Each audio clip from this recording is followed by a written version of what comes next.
Salam kerahiman. Hari ini tanggal 28 September, kita akan baca dari 1656 dan 1667. Kita mulai ya. Dalam nama Bapa dan Putra dan Roh Kudus, amin. Bapa kami yang ada di surga, dimuliakanlah namamu. Datanglah kerajaanmu, jadilah kehendakmu di atas bumi seperti di dalam surga.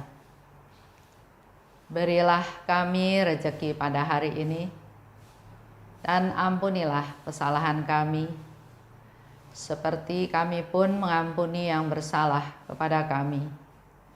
Dan janganlah masukkan kami ke dalam pencobaan, tetapi bebaskanlah kami dari yang jahat. Amin. Dalam nama Bapa dan Putra dan Roh Kudus, amin. 1656.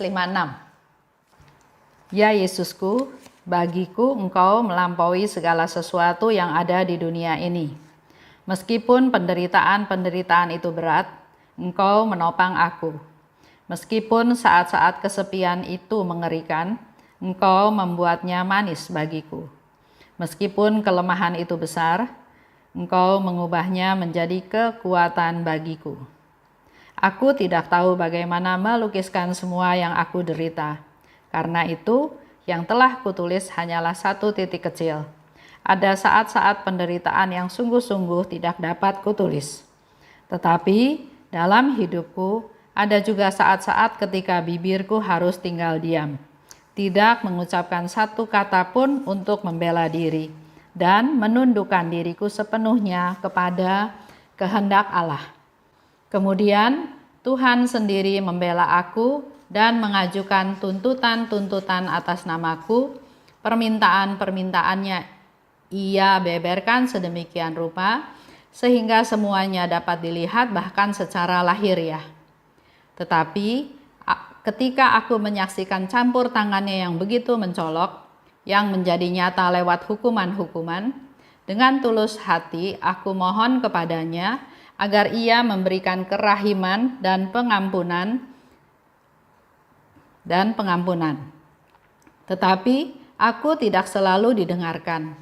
Tuhan bertindak terhadap aku dengan cara yang misterius. Ada saatnya Ia sendiri membiarkan penderitaan-penderitaan yang mengerikan terjadi. Tetapi ada juga saat-saat ketika Ia tidak membiarkan aku menderita dan Ia memusnahkan segala sesuatu yang akan menimpa jiwaku. Inilah jalan Tuhan yang tak dapat diselidiki dan dipahami. Kita harus menaklukkan diri sepenuhnya kepada kehendak kudusnya. Ada misteri-misteri yang tidak pernah dapat diselami oleh akal manusia di bumi ini. Tetapi alam kekal akan menyingkapkannya. 1667. Sabtu Suci. Dalam adorasi, Tuhan berkata kepadaku, "Tenanglah putriku, karya kerahiman ini adalah karyaku. Tidak ada bagianmu dalam karya ini. Sangatlah menyenangkan hatiku bahwa dengan setia engkau melaksanakan apa yang telah kuperintahkan kepadamu, tanpa menambah atau mengurangi sepatah kata pun." Lalu Tuhan memberi aku terang batin. Karena terang itu aku mengetahui bahwa tidak satu kata pun adalah kata-kataku. Meskipun ada banyak kesulitan dan hambatan, aku selalu dan selalu memenuhi kehendaknya sebagaimana yang Ia beritahukan kepadaku. 1656. Penderitaan berat ya. Di sini dikatakan oleh Suster Faustina, meskipun penderitaan itu berat, Engkau menopang aku ya. Ini menjadi masukan buat kita semua ya. Jadi dikatakan meskipun penderitaan itu berat, tapi Suster Faustina punya iman, keyakinan Engkau menopang aku. Walaupun kesepian itu mengerikan, tapi Engkau membuat manis. Contoh ya, banyak ya, ada juga yang cerita sama saya bahwa dia kesepian. Saya juga bingung ya kalau ada orang kesepian, padahal dia ada anak, ada mantu, ada cucu, temennya banyak, orangnya juga ceria, aktif ya. Tapi kok bisa bilang, Esther tolong doain saya lagi kesepian. Itu buat saya bingung ya.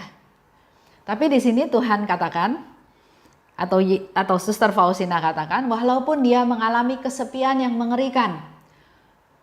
Lalu saya bayangkan dia mungkin ada di rumah sakit, orang-orang yang ada di rumah sakit ya, dia sendirian, nggak boleh ada yang nunggu di dalam kamar, mungkin lagi sakitnya parah, nggak ada juga teman sekamar, mungkin besuk juga nggak boleh, dia benar-benar sendiri. Nah itu mungkin kesepian yang mengerikan. Tapi Suster Faustina katakan, engkau membuat menjadi manis, ya, menjadi manis bagiku. Saya yakin, saya percaya, di saat dia sendirian, dia justru jadi ingat Tuhan, makin dekat sama Tuhan, berdialog sama Tuhan, jadi dia nggak kesepian lagi. Bahkan dia bilang, membuat manis bagiku. Nah, buat kita semua juga teman-teman ya, yang pada saat ini merasa kesepian, merasa nggak bebas, rubah cara berpikir kita justru saatnya bersatu dengan Tuhan. Ngobrol sama Tuhan. Tuhan itu sahabat kita, teman kita, Bapa kita yang selalu terbuka tangannya mau mendengarkan kita. Semoga tidak ada lagi yang kesepian. Lanjut. Pada waktu dia mengalami kelemahan yang besar, engkau merubah itu menjadi kekuatan. Yang sering terjadi adalah kita merasa kuat padahal itu sebetulnya kelemahan kita. Contoh ya, dulu saya punya bos. Bos itu suka marah-marah, ya, suka marah-marah. Sampai suatu hari saya bilang, Pak, sebetulnya Bapak marah-marah kayak gitu paling gampang dikontrol sama orang lain. Lu ngomong apa? Katanya gitu ya. Saya bilang iya. Saya kalau mau bikin Bapak marah, saya bisa loh. Saya bisa bikin Bapak marah. Dia bilang kenapa bisa kayak gitu? Iya, karena saya bisa tahu kapan Bapak akan marah. Nah, kalau kita bisa menguasai diri, walaupun saya bisa marah tapi saya nggak mau marah, itu yang susah diatur sama orang. Tapi kalau dia suka marah dan dia tidak bisa mengontrol marahnya, mungkin orang lain di sekitar dia yang justru mengontrol dia. Dia jadi boneka, jadi budaknya orang. Pada saat saya mau bikin dia marah, saya bikin aja sesuatu yang membuat dia marah. Ya. Jadi kita harus ingat, kalau kita bersama dengan Tuhan, kelemahan yang besar itu malah bisa jadi kekuatan. Kadang Suster Faustina juga mengalami bibir tinggal diam, tidak membela diri, dan tunduk pada kehendak Bapa. Kita juga punya kebiasaan ya, kalau sakit, kalau mengalami kesusahan, kalau mengalami masalah, atau kalau dijahatin orang, kita pengen cerita ya, cerita bahwa si ini jahat, si itu jahat. Nih saya lagi susah, nih saya lagi sakit. Tujuannya supaya mendapat perhatian. Tapi Suster Faustina katakan, ada kalanya, ada saat-saat ketika bibirku harus tinggal diam. Diam. Ya. Kalau disalahin nggak usah bela diri. Tunduk pada kehendak Bapa. Nah, lanjut. Tuhan itu dikatakan bertindak misterius. Ya. Kadang ia membiarkan penderitaan mengerikan itu terjadi padaku, tapi kadang ia memusnahkan yang akan menimpa aku. Itu sharingnya Suster Faustina ya. Jadi memang Tuhan ini misterius. Kadang membiarkan kita menderita sampai Tuhan, saya udah nggak kuat lagi, udah nggak tahan lagi. Tapi kadang justru Tuhan membuat penderitaan itu musnah. Itu jalannya Tuhan. kita nggak bisa memahaminya, kita juga nggak bisa menyelidikinya. Jadi yang dilakukan adalah menerimanya. Lanjut ya. Kata Yesus, karya kerahiman ini adalah karyaku. Di situ dikatakan ya. Tidak ada bagianmu dalam karya ini. Padahal kita tahu ya, Tuhan minta Suster Faustina menulis, mencatat, menyebarluaskan, memberitakan. Tapi di sini jelas Tuhan bilang, karya kerahiman ini adalah karyaku. Tidak ada bagianmu dalam karya ini. Ini mau menunjukkan bahwa kepada kita semua ya, bahwa ini betul-betul karyanya Tuhan. Jadi bukan mau-maunya Suster Faustina, bukan pemikiran manusia biasa, tapi ini betul-betul karyaku, kata Tuhan Yesus ya. Coba kita lihat. Suster Faustina itu sekolah cuma sampai kelas 3 SD. Dia bukan teolog, dia nggak belajar filsafat, tapi luar biasa dia bisa bikin buku seperti ini. Buku diary seperti ini. Dan diakui sebagai salah satu pujangga besar gereja. Ini membuktikan bahwa ini bukan karyanya Suster Faustina. Ini betul-betul adalah karya Roh Kudus, karyanya Tuhan. Bisa ada buku diary seperti ini betul-betul karyanya Tuhan. Kalau Bapak Ibu pernah dengar cerita di mana, di dalam diary juga ya, di mana Yesus itu pernah datang kepada Suster Faustina dan dia melihat lembar demi lembar catatan yang dibuat oleh Suster Faustina. Seperti guru ya, lagi periksa muridnya nulis betul atau enggak gitu. Jadi memang betul-betul ini adalah karya Tuhan. Begitu pula dengan kita semua. Tuhan Yesus mau ingatkan kita bahwa kita ini bukan siapa-siapa. Jangan sombong, jangan sok, jangan merasa hebat dibanding dengan orang lain. Karena kepandaian, kecerdasan, kepandaian yang lain, bahkan talenta, bakat, semuanya itu dari Tuhan. Semuanya dari Tuhan. Yang manusia punya apa sih? Yang manusia punya itu cuma dosa, kepapaan. Tuhan memberikan kita rahmat, berkat, kepandaian, kesehatan. Terus sama kita dipakai dengan baik nggak? Kita diberi kesehatan, tapi terus kita makan seenaknya. Makan yang nggak menyehatkan.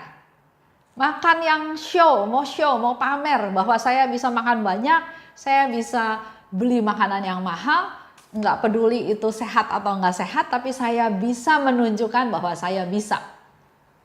Ada kesombongan. Kemudian sakit karena tidak disiplin makan. Jadi yang kita punya apa? Dosa. Karena apa? Karena tidak sayang pada tubuh kita. Ini bait Allah, Tuhan bilang kan, tempat Allah bersemayam. Tapi sama kita nggak dijaga dengan baik.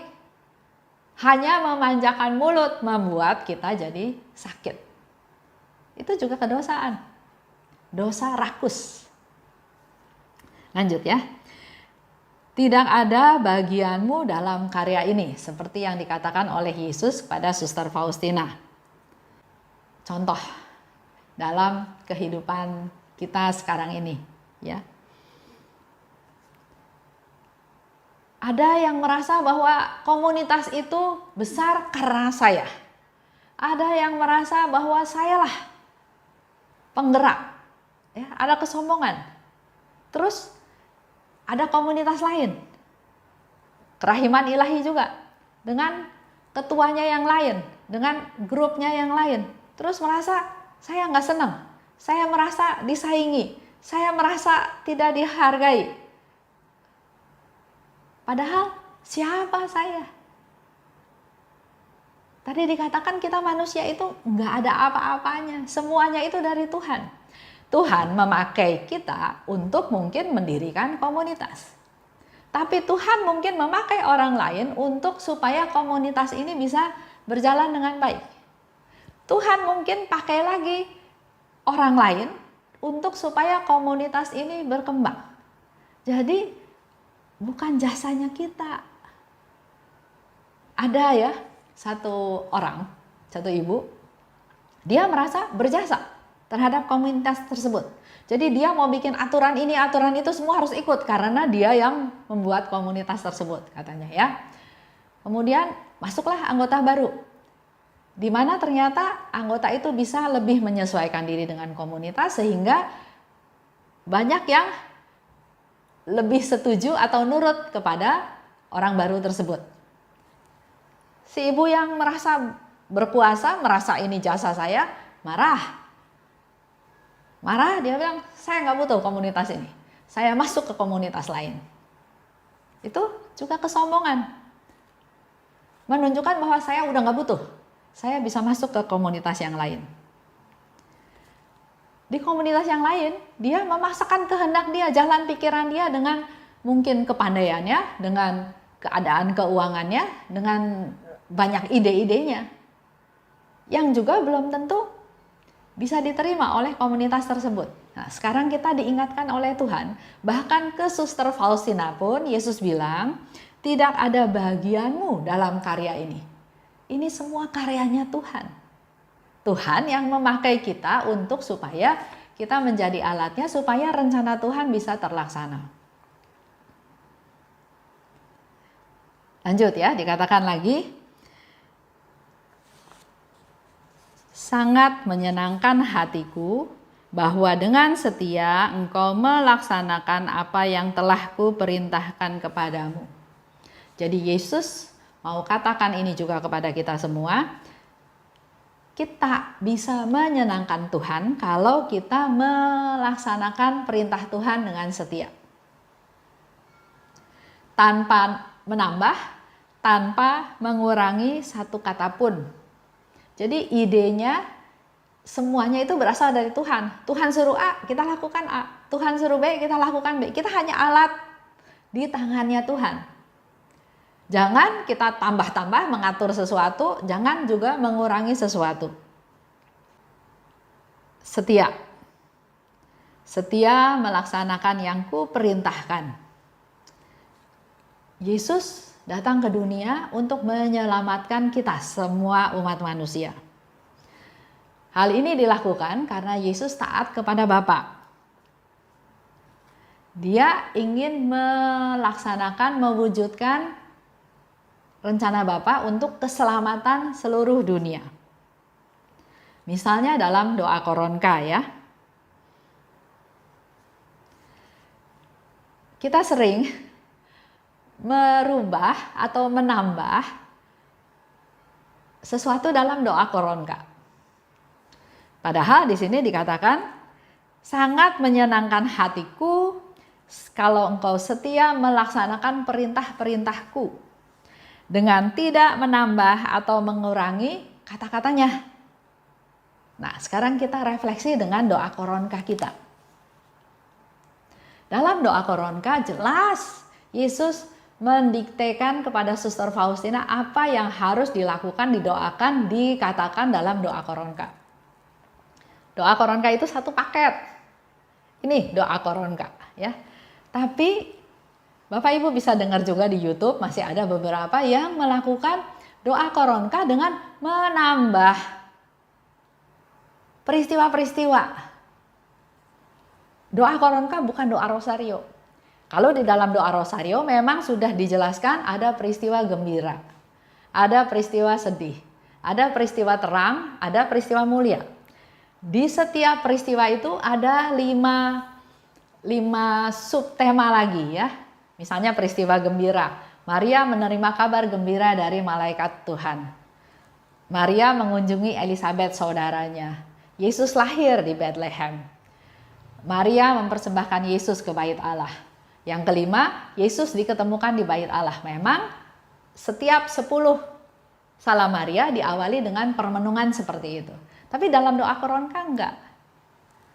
Nah, Bapak Ibu yang kebetulan mendengar hal ini, mohon baca dari tadi 1667 ya, di mana Yesus katakan, sangat menyenangkan hatiku bila setia melaksanakan yang kuperintahkan, tanpa menambah atau mengurangi satu kata pun. Itu aja pesan buat hari ini. Buat kita PR, semua PR untuk kita para devosan, mari kita rendah hati dan taat. Kalau enggak taat, artinya enggak rendah hati. Dalam doa Koronka, untuk dipraktikkan secara publik dan tidak untuk kesalehan sendiri. Karena kita berdoa Koronka itu untuk publik, maka mari kita berdoa Koronka seperti yang Yesus minta. Perlu diingat bahwa rahmat berlimpah yang disediakan Tuhan paling cepat turun justru pada mereka yang tidak sombong. Sekali lagi ya, rahmat berlimpah yang disediakan Tuhan paling cepat turun justru pada mereka yang rendah hati, yang tidak sombong. Oke, saya tutup hari ini, kita doa penutup. Dalam nama Bapa dan Putra dan Roh Kudus, amin. Allah Bapa yang Maha Baik, terima kasih atas sharing Suster Faustina pada hari ini. Kami juga mau belajar dari Suster Faustina ya Tuhan. Bila ada penderitaan berat, kami mau percaya bahwa Engkau tetap menopang aku. Bila kami merasa kesepian, kami mau memanfaatkan waktu sendirian tersebut untuk semakin dekat denganmu. Dan mampukan kami juga Tuhan untuk bisa mengandalkan Engkau, di mana kelemahan-kelemahan kami bisa Engkau ubah menjadi kekuatan-kekuatan. Allah Bapa di surga, pimpinlah hidup kami, aktivitas kami, agar apa yang kami lakukan berkenan kepadamu. Dan kami sungguh ingin menyenangkan Engkau Tuhan untuk mentaati perintah-perintah-Mu dengan setia. Berkati kami semua Tuhan, anak-anak-Mu yang mengandalkan Engkau, yang hidup berserah kepadamu, dan terutama mampukan kami untuk menjadi terang di dalam keluarga kami masing-masing. Kemuliaan kepada Bapa dan Putra dan Roh Kudus, seperti pada permulaan, sekarang, selalu dan sepanjang segala abad. Amin. Dalam nama Bapa dan Putra dan Roh Kudus, amin. Salam kerahiman.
bersorak-sorai bergembira. Aku rindu mempersembahkan kemuliaan kepada kerahiman-Mu, biar semua terjadi